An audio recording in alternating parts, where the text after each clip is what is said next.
સ્ફુરત કૃષ્ણ પ્રેમામૃતરસ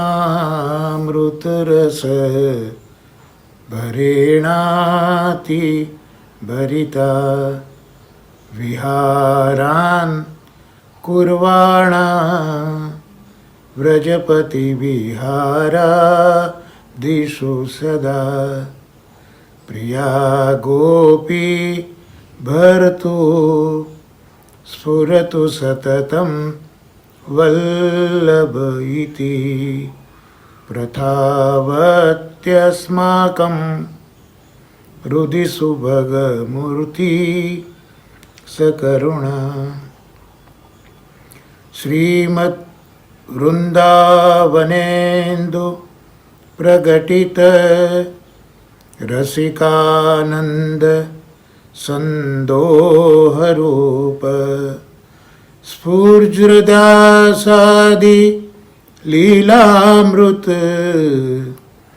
જલધિભરાક્રાંત સર્વોપિ શશ્વત તસ્યૈવાત્માનુભાવ પ્રગટન હૃદયસ્યાગ્નયા પ્રાદુરાસીત ભૂમૌ યઃ સન્મનુષ્યા કૃતિરતિ કરુણા સ્તં પ્રપદ્યે હુતાશમ પ્રાકૃત ધર્માનાશ્રય પ્રાકૃત નિખિલ ધર્મરૂપમિતિ નિગમ પ્રતિપાદ્યમ યત્તચ્છુદ્ધમ સાકૃતિ સ્તૌમિ સાકૃતિ સ્તૌમિ સાકૃતિ સ્તૌમિ.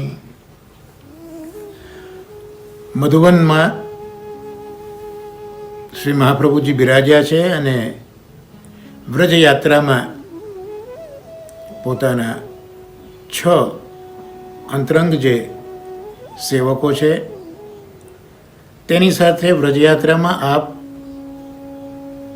આગળ પધારી રહ્યા છે. મધુવનથી આગળ કમોદવન છે, પણ કમોદવન જતા પહેલા રસ્તામાં મધુવનથી આપ શ્રી તાલવનમાં પધાર્યા છે. તાલવનમાં એક કુંડ છે. તાલવનની આપ પરિક્રમા કરે છે. તાલવનમાં કોઈ ભગવદ સ્વરૂપ હતું નહીં, એટલે આપે ત્યાં ભાગવતનું પારાયણ નથી કર્યું. તાલવન એટલે ઠાકોરજીએ સારસ્વત કલ્પમાં જે લીલાઓ કરી છે. કઈ લીલાઓ? પૌગંડ અવસ્થાની લીલાઓ. 5 વર્ષ સુધી, 2 થી 5 વર્ષ કુમાર લીલા કહેવાય. એટલે ઠાકોરજીએ આ 5 વર્ષ સુધીની જે લીલા છે તેમાં વ્રજવાસીઓમાં પ્રેમ ઉત્પન્ન કર્યો છે. હવે 6 થી 9 વર્ષની પૌગંડ અવસ્થા, એમાં ઠાકોરજી જે લીલાઓ કરે એનાથી વ્રજભક્તોમાં પ્રેમ વૃદ્ધિંગત થઈ અને આસક્તિમાં પરિવર્તિત થાય. 6 થી 9 વર્ષ એટલે કુલ 4 વર્ષ થયા. એ આચાર્ય ચરણોના આજ્ઞા મુજબ 4 પુરુષાર્થો સિદ્ધ કરનાર આ પૌગંડ અવસ્થા છે. ઠાકોરજીએ જે શરૂઆતનું પ્રકરણ છે, તામસ પ્રમાણ પ્રકરણ, એમાં પૂતનાને મારી એટલે અવિદ્યા દૂર કરી, પણ એ જે અવિદ્યા છે એ આધિભૌતિક અવિદ્યા છે. એટલે હજી એનો કંઈક અંશ કારણ કે જ્યારે પૂતનાને બાળી છે ત્યારે એના શરીરમાંથી અગરુનો સુગંધ આવ્યો છે, કારણ કે પ્રભુ સાથે સંબંધ થયો છે ને, એટલે એ ગંધરૂપી હજી થોડીક અવિદ્યા બ્રજમાં બાકી રહી છે. આ આધ્યાત્મિક અવિદ્યા છે. એટલે ઠાકોરજી હવે આ 6 વર્ષથી 9 વર્ષની પૌગંડ અવસ્થામાં આજે આધ્યાત્મિક અવિદ્યા છે બ્રજવાસીઓની, એને દૂર કરવાના ઠાકોરજી લીલા પ્રસંગો કરી રહ્યા છે. તો આ તાલવનમાં ઠાકોરજી જ્યારે પધાર્યા હતા ગાયોને ચરાવતા ચરાવતા વૃંદાવનમાંથી, ત્યારે બલરામજી છે એ તો વેદનું સ્વરૂપ છે, અને જે સખાઓ છે એમાં સુબલ સખાને આ બલરામજી સાથે વધારે ખેંચાણ અને જોડાણ છે. તો નજીકમાં એક તાલવન હતું, સુંદર મજાના, એની અંદર ફળો હતા, એની સુગંધથી આ જે સખાઓ છે એમને મન થયું એ ફળ ખાવાનું, પણ જવાતું નહોતું, કારણ કે એ તાલવનમાં ગદર્ભ રહેતા હતા, ધેનુક, અને એ આ તાલવનની રક્ષા કરતો હતો. કોઈ જો એ તાલવનમાં પ્રવેશે તો એ ધેનુકો એ વ્યક્તિને મારી નાખતા હતા. એટલે આ સુબલ સખાએ બલદેવજીને નિવેદન કર્યું કે અમને તાલના ફળો ખાવા છે. ઠાકોરજી અને બળદેવજી ત્યાં જાય છે. ઠાકોરજી બહાર ઠાડા રહે છે અને બળદેવજી એ પોતે અંદર પ્રવેશે છે અને જોરથી એક વૃક્ષને તાલના હલાવે છે. ફળો નીચે આ પડે છે અને ફળ પડવાના અવાજથી પેલા ધેનુક આવે છે. આવીને એ તો સીધો ઊંધા પગે બળદેવજીના વક્ષસ્થળમાં લાત મારે છે. બળદેવજી તો વેદનું સ્વરૂપ છે, એટલે કોકની જગ્યામાં એની રજા વગર ગયા એટલે આ ધર્મનું ઉલ્લંઘન થયું. 2 લાત તો આપે વેદાત્મક હોવાથી સહન કરી, પણ જ્યાંને ફરીથી એ ધેનુક આવ્યો ત્યારે બલદેવજીને એ જ 2 પગેથી ઉચકીને હવામાં ગોળ ગોળ ફેરવી અને ફેંક્યો. એટલે એક તાલ વૃક્ષ ઉપર ફેંકતા બીજા બધા જ તાલ વૃક્ષો નીચે પડ્યા, બધા ગદર્ભો આવ્યા, અને એ સાથે ઠાકોરજી અને બળદેવજી જેટલા ગોવાળિયાઓ છે એની સન્મુખ એટલા રૂપ લઈને પ્રગટ થયા અને બધા ધેનુકોનો વધ કર્યો.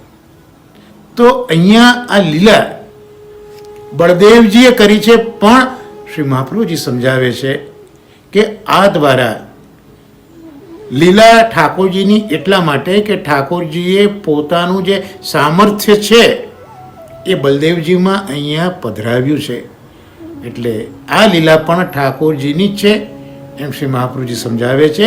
અને મેં જેમ આગળ કહ્યું તેમ આધ્યાત્મિક અવિદ્યાઓ દૂર કરવી છે તો આ ધેનુકનો વધ બળદેવજી દ્વારા કરાવીને ઠાકોરજીએ જે વ્રજના વાસીઓ છે એમનો જે દેહાધ્યાસ હતો એ દેહાધ્યાસને દૂર કર્યો છે. તો આ રીતે અહીંયા ઠાકોરજી આ પ્રકારની લીલા કરી છે. અને મહાપ્રભુજી પોતે જ્યારે અહીંયા તાલવનમાં પધાર્યા ત્યારે અહીંયા કોઈ ભગવત સ્વરૂપ હતું નહીં, એટલે કોઈ પારાયણ કર્યું નથી. અને ત્યાં આપણે આ જે બલભદ્રજી છે એ બલભદ્રજીનું જે આ મહાત્મ્ય છે એ બલભદ્રજીએ જે લીલા કરી છે તે અંગેની વાત શ્રી મહાપ્રભુજીએ કરી છે. અને અહીંયાથી પછી આગળ આપ કમોદવનમાં પધાર્યા છે. કમોદવન એટલા માટે કે ત્યાં કમોદના પુષ્પો ખૂબ જ છે, માટે એને કમોદવન કહેવામાં આવે.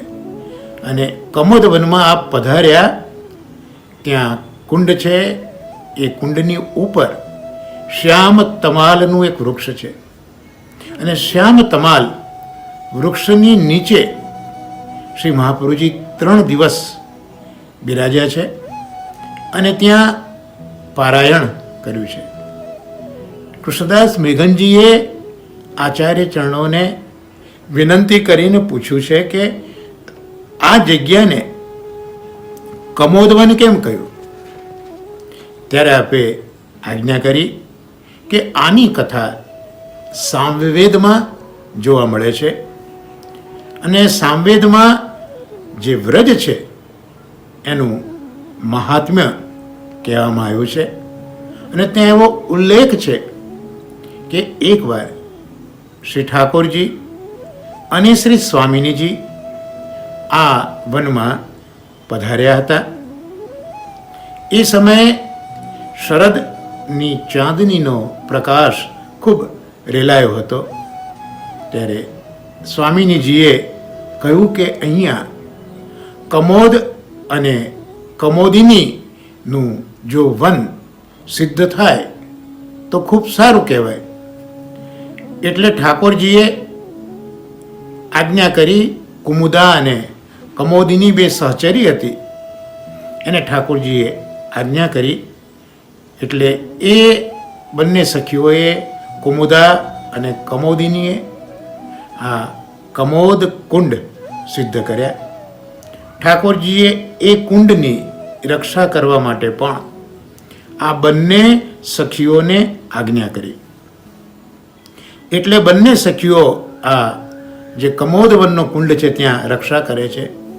એટલે જ્યારે આ વનને આ બંને સખીઓના નામ ઉપરથી કમોદવન જ્યારે કહેવામાં આવ્યું ત્યારે બધાએ પૂછ્યું શ્રી મહાપ્રભુજીને કે આ કમોદ અને કમોદિની એના દર્શન હે મહારાજ તમે કરાવો તો સારું, કારણ કે આપ હશો તો જ અમે દર્શન કરી શકીશું. ત્યારે શ્રી મહાપ્રભુજીએ ગીતાનો એક શ્લોક કહ્યો, જે ઠાકોરજીએ અર્જુનને પોતાના દિવ્ય સ્વરૂપનું દર્શન કરાવ્યું ત્યારે કહ્યું હતું કે દિવ્યમ દદામિ તે ચક્ષુઃ પશ્ય મે યોગમૈશ્વરમ. એમ અહીંયા વલ્લભે ત્યાં વૈષ્ણવોને દિવ્ય ચક્ષુનું દાન કર્યું અને એ વૈષ્ણવોએ આ કમોદ અને કમોદિની સખી જે આ કુંડની રક્ષા કરે છે એમને જોયા અને આ જલસ્નાનની જે લીલા છે એમાં જે મહેલો છે એના દર્શન કર્યા. બધા વૈષ્ણવોએ ખૂબ ભાવ વિવશ થઈ ગયા. શરીરનું અનુસંધાન એમને ના રહ્યું. એટલે શ્રી મહાપ્રભુજીએ વિચાર્યું કે આ લીલામાંથી એમને બહાર પાછા લાવવા જોઈએ, નહીં તો એમનો લીલામાં પ્રવેશ થઈ જશે.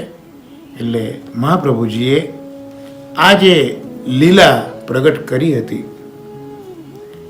એ લીલા પાછી તિરોહિત કરી દીધી અને ત્યાંથી આપ આગળ પધારે છે. અને આગળ જે પધારે છે ત્યાં બહુલાવન જવાનું છે વ્રજયાત્રામાં, પણ રસ્તામાં શાંતનુ કુંડ આવે છે, ગંધર્વ કુંડ આવે છે. મહાપ્રભુજીએ દરેક કુંડમાં વ્રજયાત્રા દરમિયાન સ્નાન કર્યું છે. તો શાંતનુ કુંડ અને ગંધર્વ કુંડમાં સ્નાન કરીને આપ હવે બહુલાવનમાં પધારે છે. તો આ રીતે કમોદવનમાં કુંડની નીચે જે શ્યામ તમાલ વૃક્ષ છે ત્યાં મહાપ્રભુજી બિરાજે છે.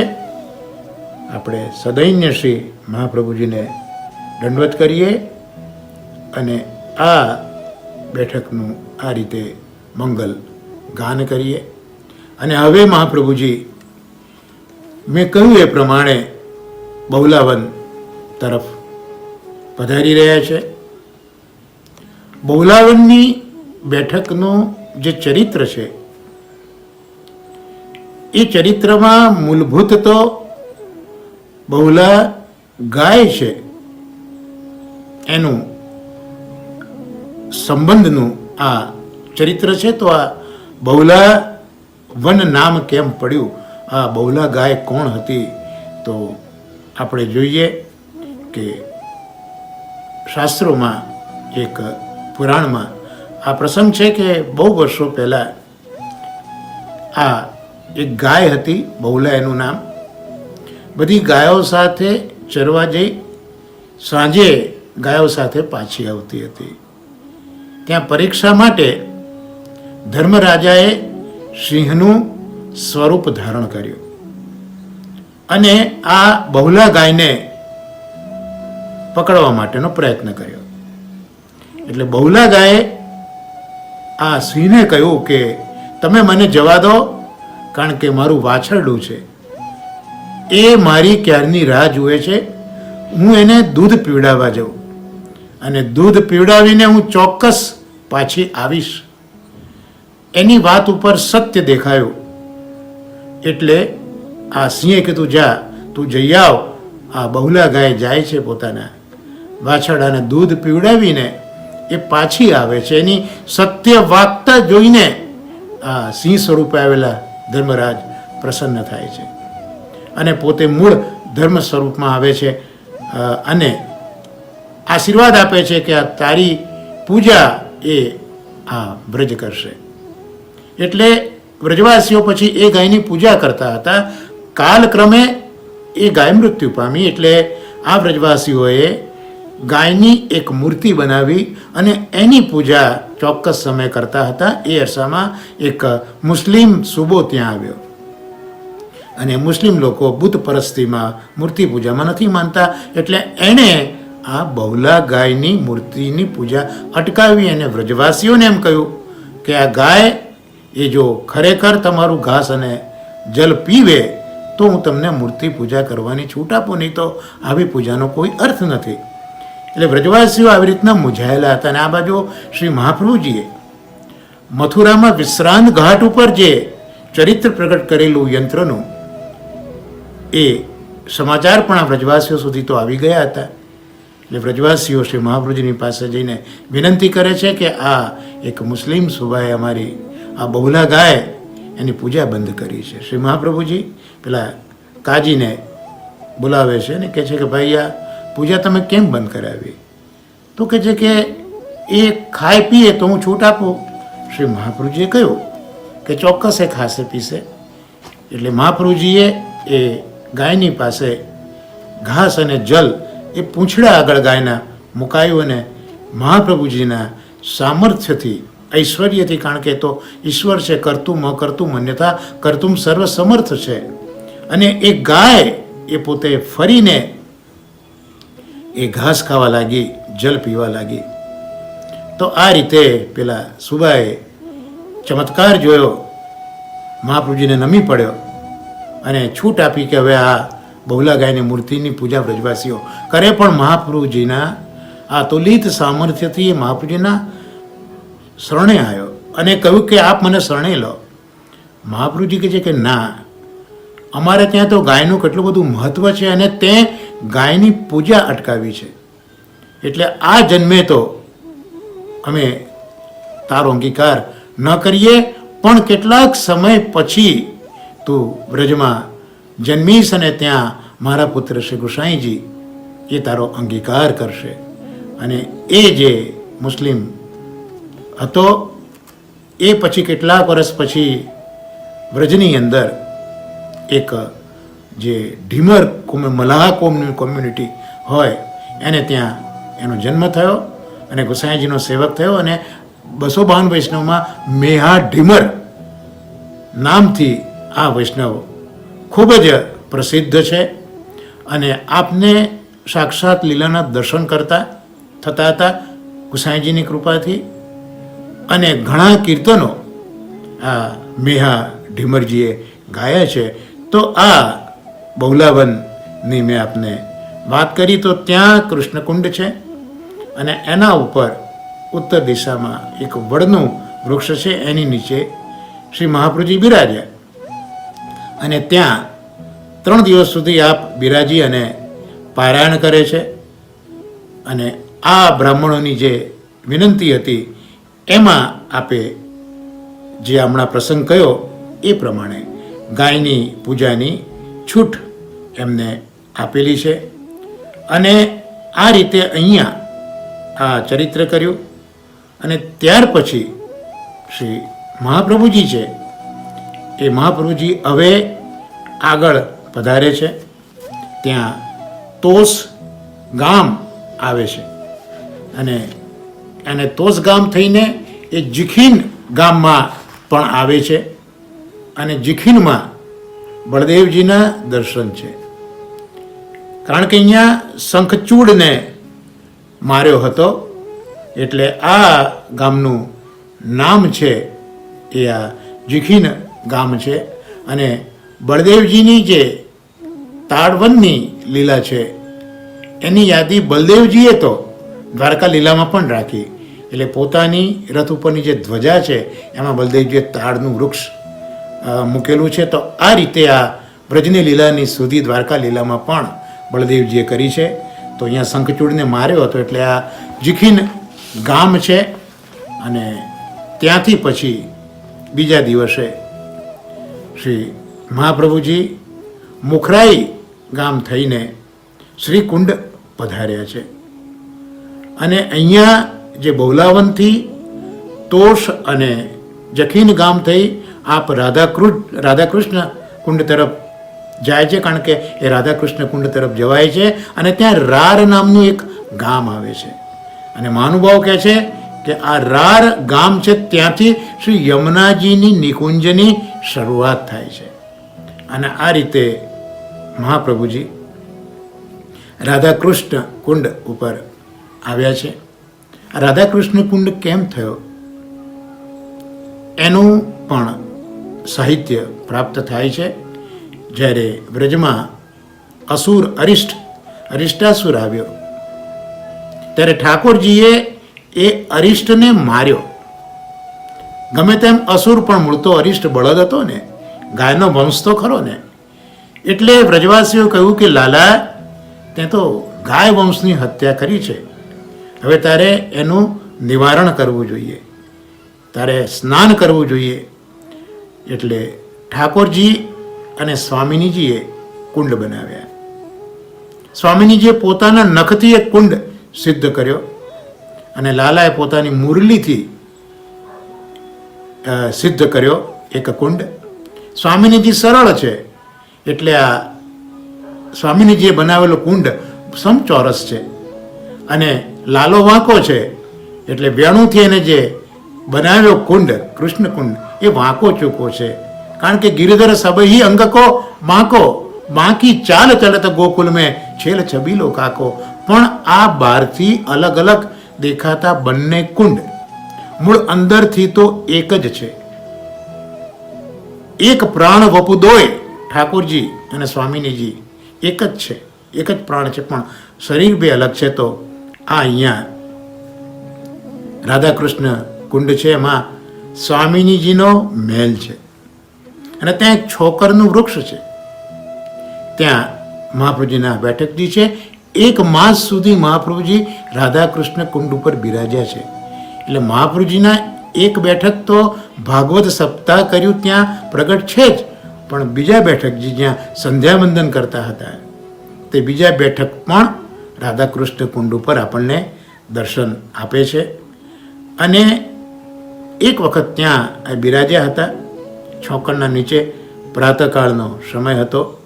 એ વખતે આપે જોયો ગિરિરાજજીના શિખર ઉપર ઠાકોરજી અને સ્વામિનીજી એ બંને બાહ જોટી અને શિખર ઉપર પધાર્યા છે. મહાપ્રભુજીનું એક નામ ગોસાઈજીએ પ્રગટ કર્યું શ્રી સર્વોત્તમમાં, શ્રી કૃષ્ણ હાર્દવિત. એટલે જ્યારે યુગલ સ્વરૂપ પધાર્યું ને એમના હૃદયની જે ઈચ્છા હતી તે મહાપ્રભુજી સમજી ગયા. કારણ કે કૃષ્ણ હાર્દવિત છે એટલે આપ એક શ્રીનાથજીનો અભિપ્રાય જાણે છે. એટલે આપ પોતે શ્રીકુંડથી થઈને ગિરિરાજજી ઉપર ઠાકોરજી પાસે પધાર્યા. જે બધા સાથના વૈષ્ણવો હતા તેમના દર્શન ન થયા. એમણે જોયું કે મહાપ્રભુજી પધાર્યા છે એટલે મૂર્છિત થઈ ગયા.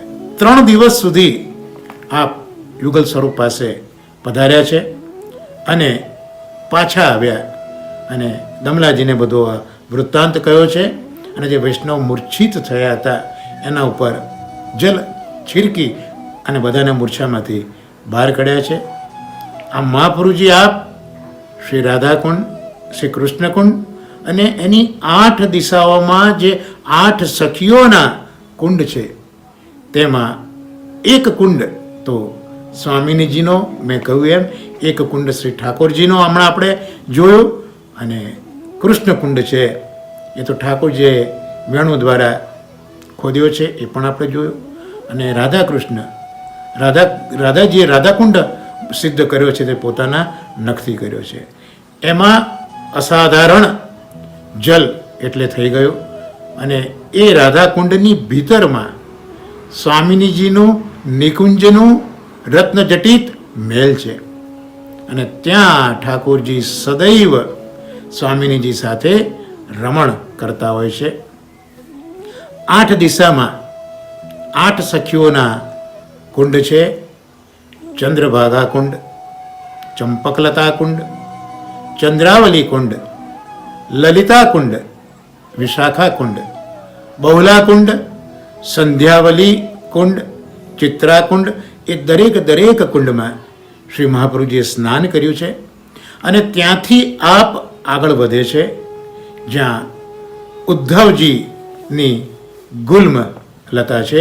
એટલે મહાપ્રભુજી હવે જે આગળ વધી રહ્યા છે ત્યાં કુસુમ ખોર આવે છે, જેને કુસુમ સરોવર પણ કહેવામાં આવે છે.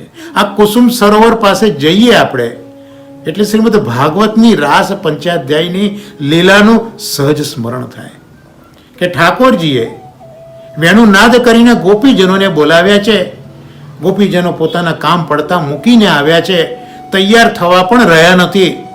અને દોડતા દોડતા પ્રભુ પાસે જ્યારે આવ્યા છે મધ્યરાત્રિએ, ત્યારે ઠાકોરજી એમને પાછા જવાનો આદેશ કરે છે અને ધર્મ શું છે એ સમજાવે છે.